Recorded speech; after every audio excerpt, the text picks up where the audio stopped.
channel.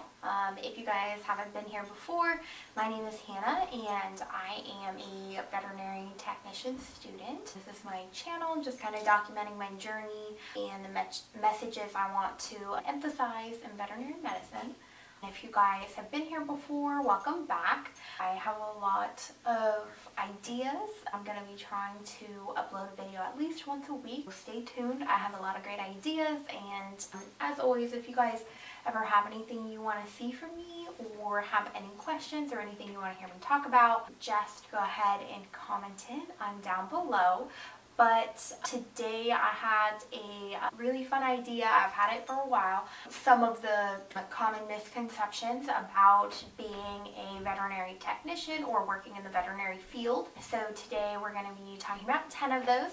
And I'm really excited to kind of talk about these. And I think if you're in the veterinary field or if you're a veterinary professional already, I think you'll get a kick out of some of these. And if you see me looking down, that's because I do have a notebook with these written down and just the ones that I want to go over. Also, my cats might come say hi to me. I don't know if you can see Lily's tail. They continuously are like, "What are you doing sitting on the floor, Mom?" So they might come over and make noises and distract. Without further ado, let's go ahead and get right into it. Number one I want to go over is people tend to think that because you're in veterinary medicine, you won't need to talk or interact with people very often. This is completely untrue because the way I like to look at it is, even though you're here for the animals, you're here to help the animals, care for the animals, give them all your attention, you have to take care of the people who take care of the animals, and so that is the clients. You cannot be a good veterinary professional without being good at client education, and I want to stress this so much because I see so many popular veterinary medicine pages, quite honestly, client shaming, and I do not agree with client shaming. I don't think that I'm perfect, and I don't think that I never client shame, or I never accidentally listen to someone client shame and laugh at it, because sometimes, you know, it's fun to relate. Like when owners want to throw in nail trims when their dog is there for like an emergency sick visit, things like that, where I'm just like, I don't understand.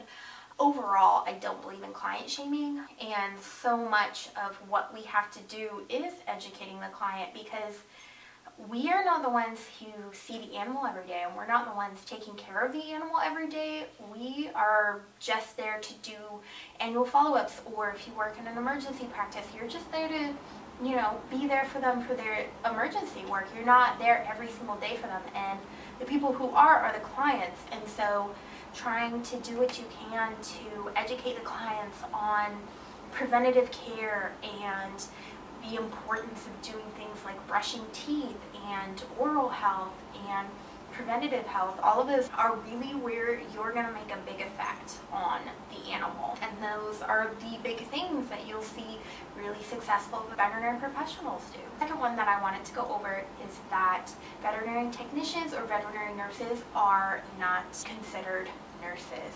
I think this is completely irrational. I feel like a lot of the people who do, you know, say that veterinary technicians are not nurses don't have a clue on what they do.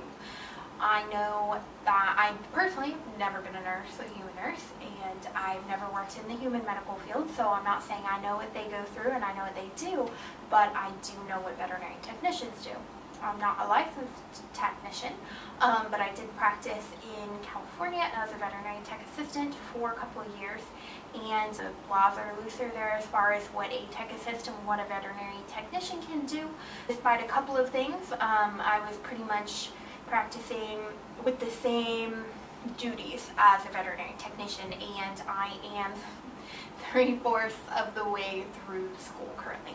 So I'm not saying that I know it all and what it's like to be a veterinary technician, but I do know a lot with the experience that I have under my belt.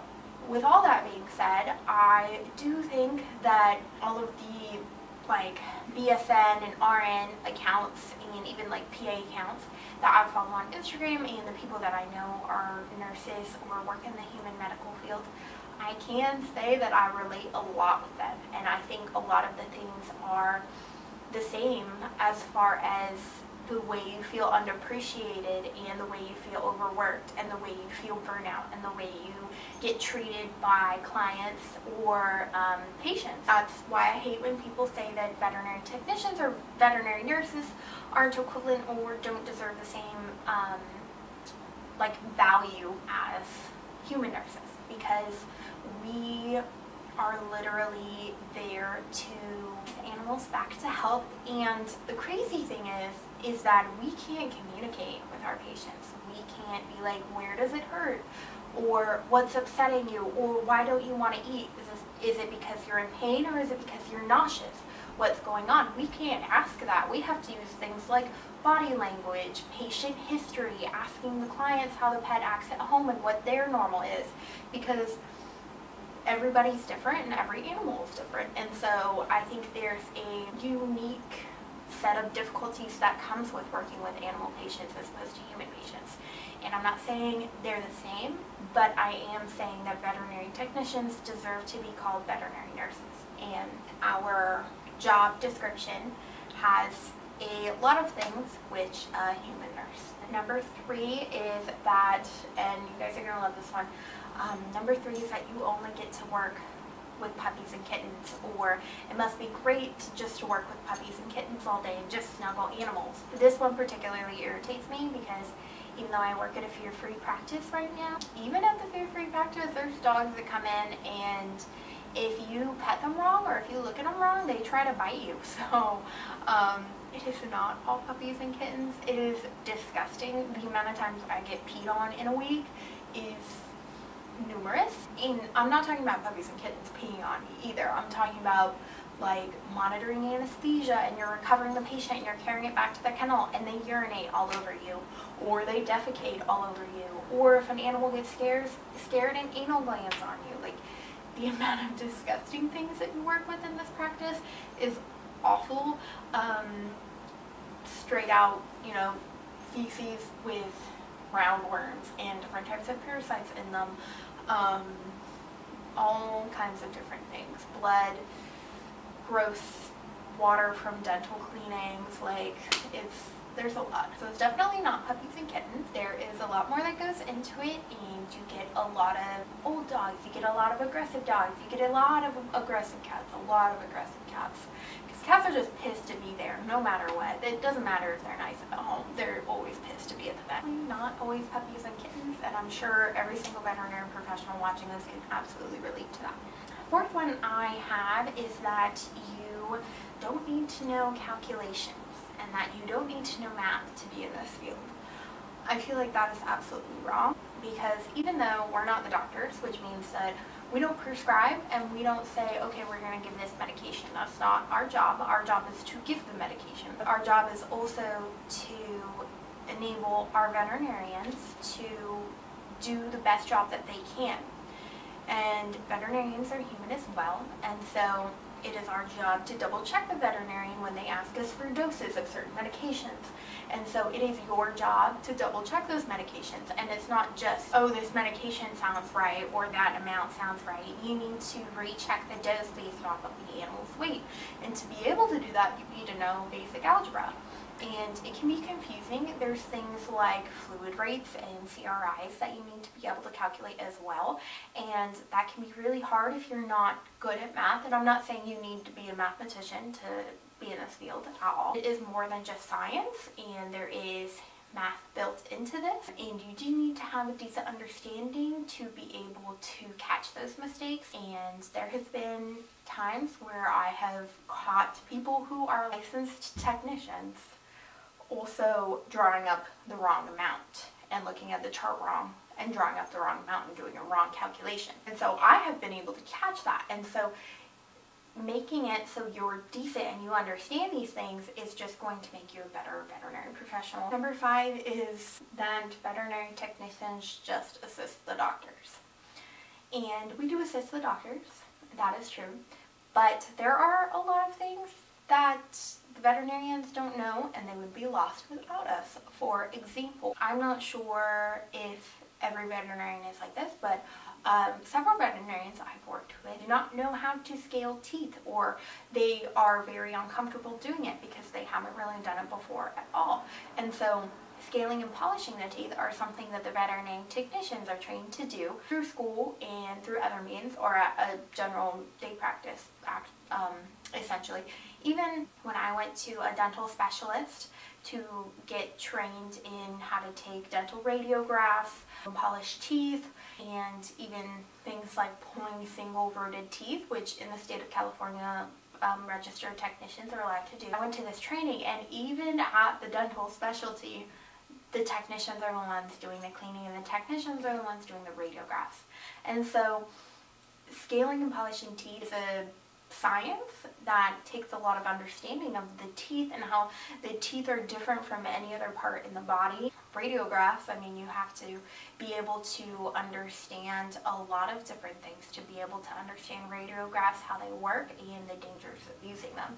So though we do help the doctors, there are a lot of things that we're responsible for. Also troubleshooting machinery, maintenance on machinery, lab machines, being able to read cytologies, knowing how to use a microscope. Like I said earlier, doing math calculations. There are a lot of different things that we are relied on being able to troubleshoot and being able to fix. So though we do help the veterinarians, there are a lot of things that we are responsible for that if we did not do, I don't know if any other member in the practice would be able to do it. Number 6 is because of veterinary medicine's prices, we must all make a lot of money. That is not true. Veterinarians do not make very much money. On average, they make a little bit more than registered nurses, which is crazy unless, you know, you are specialized or you have something else, but they literally go into like $300,000 worth of debt. I have done a little bit of research on you know, the suicide rates in veterinary medicine, and a lot of it does have to be tracked back to finances because graduates, you know, they go into their first job as a veterinarian and they are unable to pay for their loans and also pay for their everyday expenses, and a lot of the time new graduates are moonlighting. And you know, I'm not a veterinarian, but the pay rate does also affect veterinarians, maybe not as much as it affects veterinary technicians, because I know the pay is totally less than what we deserve, but I think that goes for the whole industry as a whole. And whenever we do get paid a decent amount, clients think that all of it is going into our pocket as far as fees for x-rays and fees for exams and rechecks or diagnostics. Some clients think that that just is pocketed money, which it isn't, because the things that they don't see is paying for the rent of the hospital, paying for the electricity, paying for everybody to be there, the receptionists, the hospital aides, the assistants, the technicians, the veterinarians, the associate veterinarians, like the IT people who have to come in and help fix stuff, the maintenance on all of the machines that we own. And even simple things like radiographs, I mean, you still have to pay for, you know, the things that you have to pay for in order to do radiographs are the electricity, and it takes a lot of electricity, the x-ray machine, the people to take the x-rays, the people to read the x-rays, the software to be able to upload the x-rays and put it into the computer. There's an unimaginable amount of things that are put into veterinary hospitals in order to make them function and in order to provide things for clients, and some of them do not understand that despite the bill that they end up with at the end of the day, we still get very little to show for all of our effort. Number 6 is that vets aren't real doctors.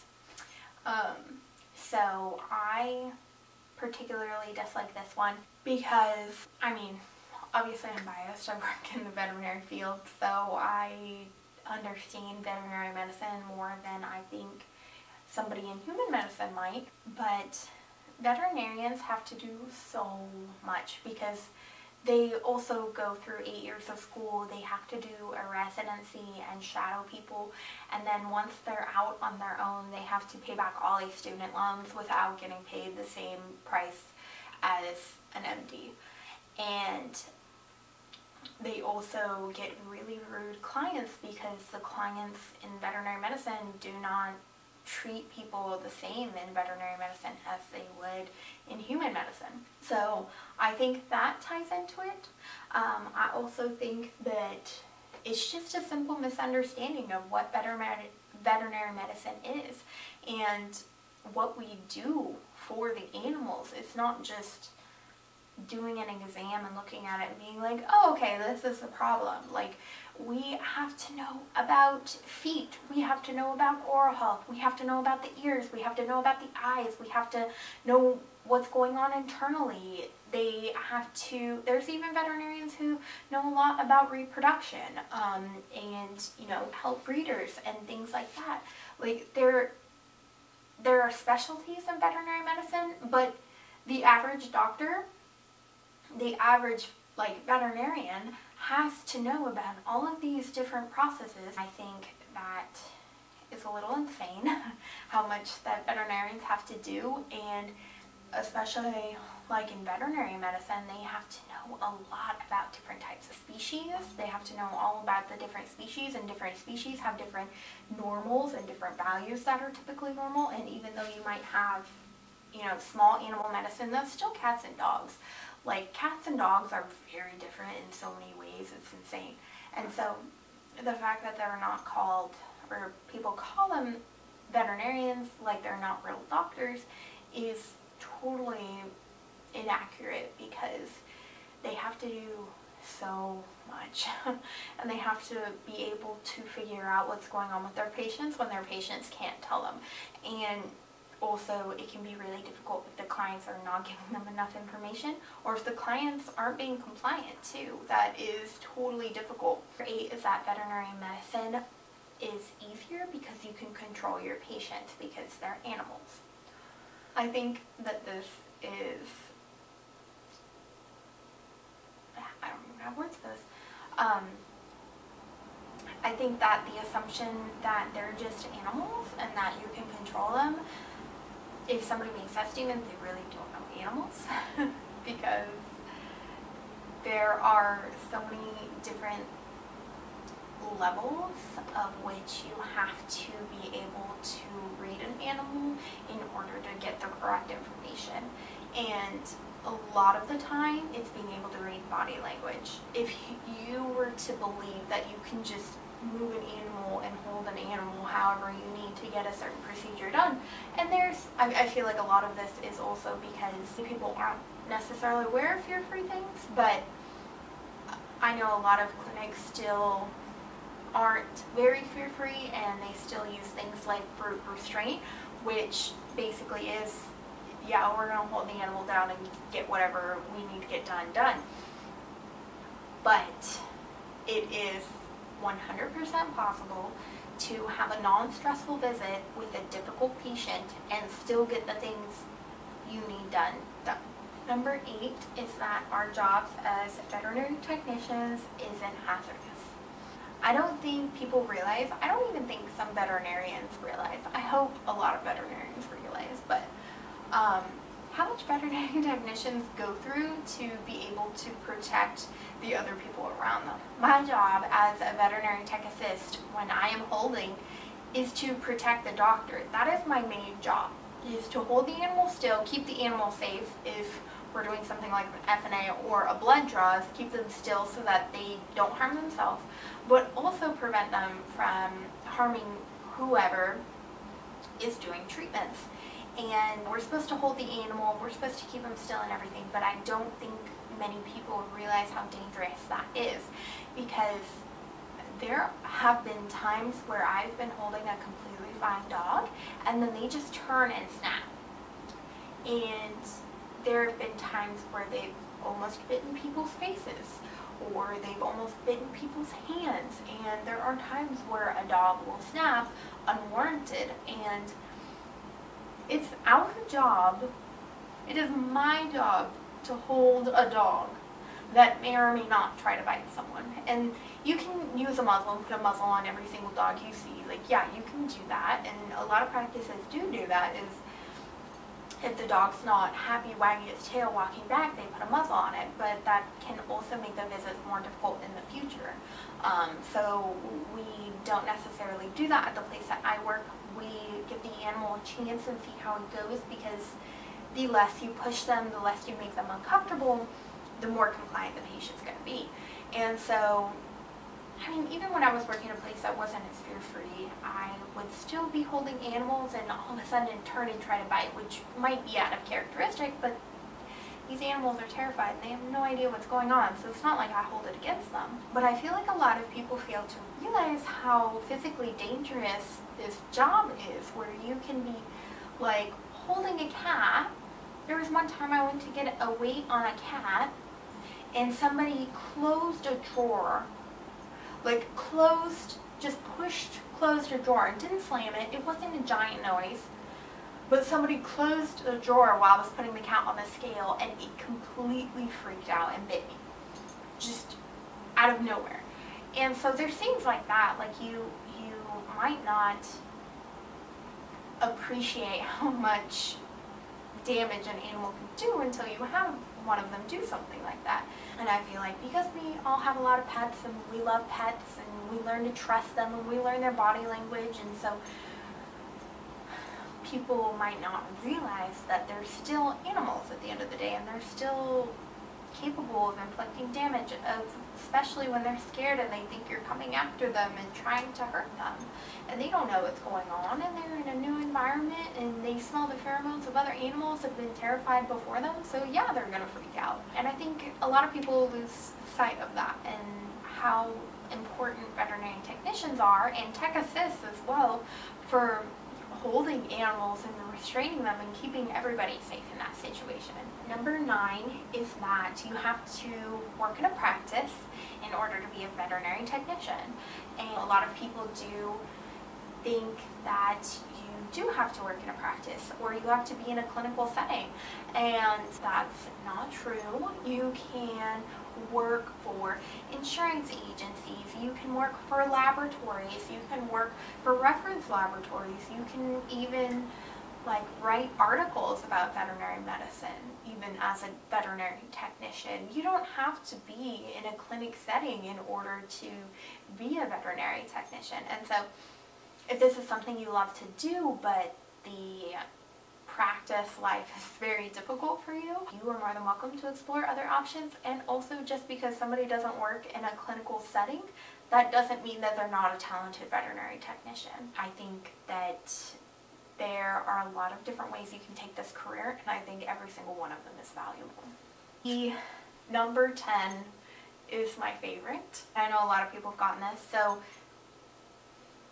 if you're in school to be a veterinary technician, that means you're going to vet school, or you want to be a vet, or why don't you want to be a vet?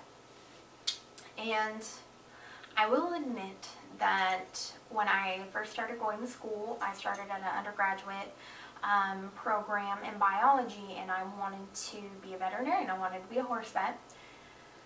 And I quickly learned when I worked at my first job at a veterinary clinic that it wasn't really what I thought it was. I don't even know where I got the idea of what a vet was and what they did.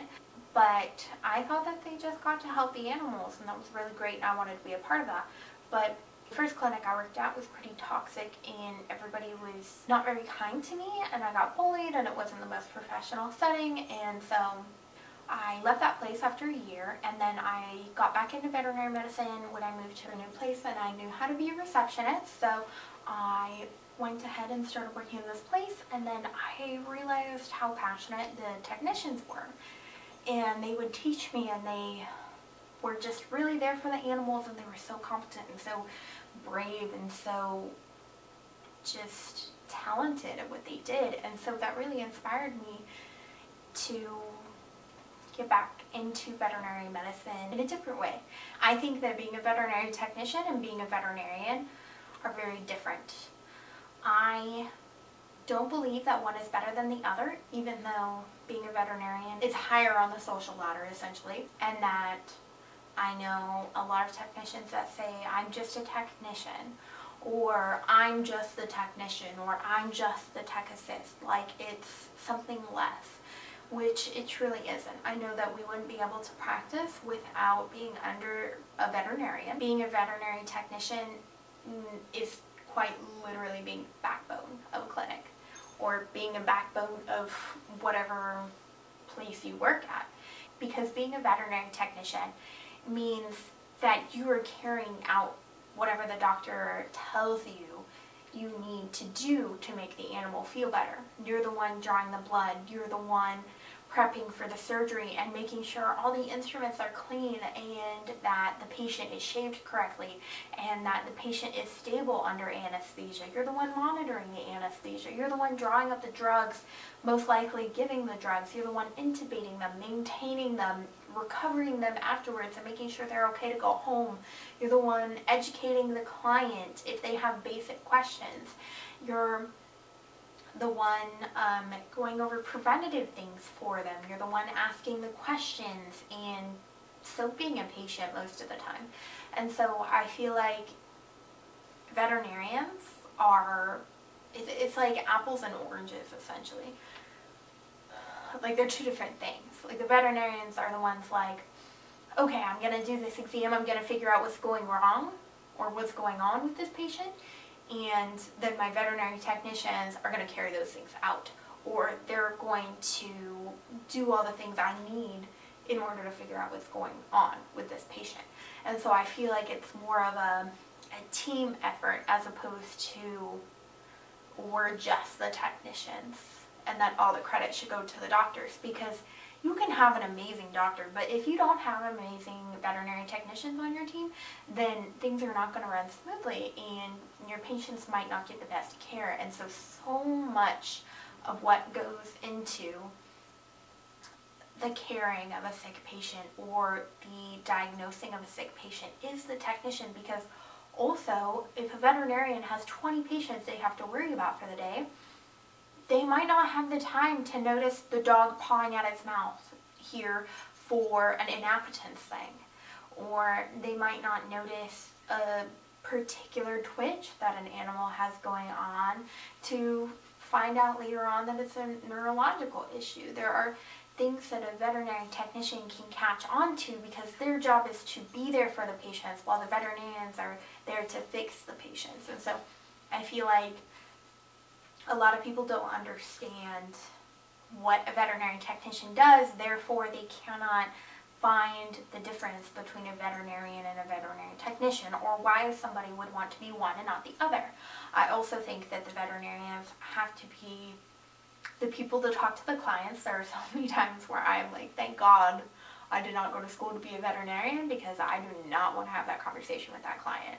And you have to be so careful with the things that you tell clients or the way that you tell things to clients.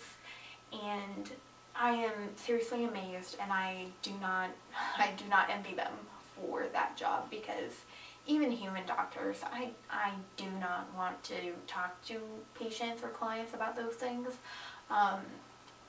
Like having quality of life conversations with owners and telling them that it's their time to euthanize the animal and recommend a euthanasia, like conversations like that I do not want to be responsible for, and that is basically the main reason why I am not a veterinarian, or why I'm not going to school to be a veterinarian, because I would love to know all that stuff. I would love to be able to be the person to make the shots and do surgery and do really amazing things like that.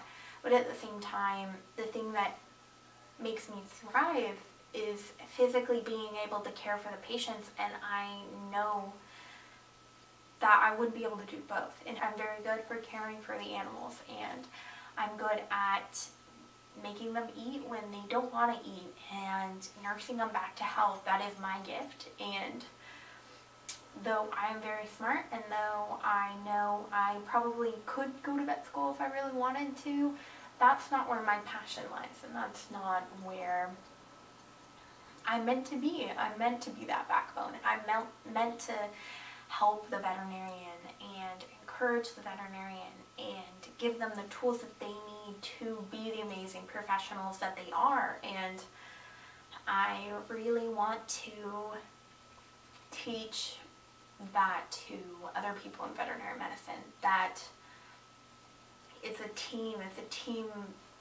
like effort. It's not one against the other.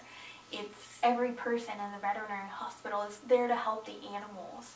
And I hate when clinics have like little petty competitions about who's better or who's more talented or who's further along in school, because it's not about any of that. And at the end of the day, I am there to help the patients. And so that's why I hate when people are like, oh, so you want to be a vet? And it's like, no, not one bit. No, that was long, and if you've made it this far, thank you for listening. I hope you guys enjoy this, and if you have anything else that you would like to hear from me, or anything else that you are interested in hearing about, or any questions that you want me to answer, feel free to let me know. If you guys liked this video, you can go ahead and give it a thumbs up, and feel free to subscribe. Thank you for watching, and I'll see you guys next time. Bye.